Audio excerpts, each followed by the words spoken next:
আপোনালোকে এতিয়া যি যাক বিহু দেখিলে সেই বিহুজাক অনুষ্ঠিত হৈছে দিল্লীৰ বিমানবন্দৰ।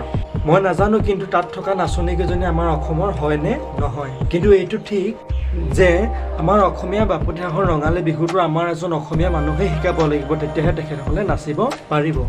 বিহু নামত বৰটো নজনা একাংশই আমাৰ ৰঙালী বিহুটোক বিকৃত ৰূপত প্ৰদৰ্শন কৰাইছে। দিল্লীৰ বিমানবন্দৰত মালদ্বীপৰ ৰাষ্ট্ৰপতিক বিকৃত বিহুৱে আদৰণি জনাইছে।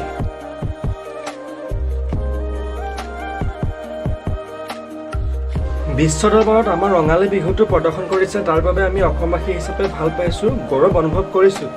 কিন্তু বাৰে বাৰে বিহুক অপমান কৰা হয় কিয়? মানে প্ৰশ্নটো এইখিনিতে, যিসকল মানুহে অসমৰ পৰা সেই বিহুজাক লৈ গৈছিলে মালদ্বীপৰ ৰাষ্ট্ৰপতিক আদৰণি জনাবৰ বাবে দিল্লীলৈ, কিন্তু সেই অসমৰ পৰা লৈ যোৱা মানুহসকলে নাজানে নেকি, নে দেখা নাই নেকি আগতে যে অসমীয়া বিহু কেনেকুৱা, ৰঙালী বিহুটো কেনেধৰণৰ? আৰু কিছুমান কাম কৰোঁতে অকণমান ভাবি চিন্তি ভালদৰে কাম কৰিব। বিহুক এবাৰ নহয়, দুবাৰ নহয়, বাৰে প্ৰতি কিয় অপমান কৰিব লাগে আমাৰ অসমীয়া বিহুটো?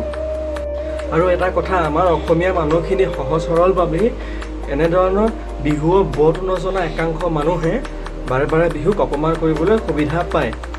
আমাৰ বাপতিসাহোন ৰঙালী বিহুটোক আৰু আমাৰ অসমীয়াৰ স্বাভিমানক বাৰম্বাৰ আপোনালোকে অপমান কৰাৰ চেষ্টা নকৰিব। যদি অসমীয়া মানুহে বিহুজাক বিশ্ব দৰবাৰলৈ লৈ গৈছে, তেতিয়াহ'লে অসমীয়া বিহুজাক অসমীয়া এজন মানুহ হৈ বিশ্ব দৰবাৰত বিহুজাক কেনেকৈ দেখুৱাব লাগিছিল আৰু দেখুৱালৈ কেনেকৈ? এনেবিলাক কামৰ বাবে, এনেবিলাক মানুহৰ বাবে কেতিয়াবা মই অসমীয়া বুলি বা আপুনি অসমীয়া বুলি ক'বলৈ বাহিৰত বিশ্ব দৰবাৰত লাজ লাগিব। এতিয়া বিশ্ব দৰবাৰত মানুহে কেতিয়াবা প্ৰশ্ন কৰিব আপোনালোকৰ বিহু এনেকুৱাই নেকি বুলি। আপুনি কমেণ্ট কৰি জনাওক এইসকল মানুহক কি ক'ব।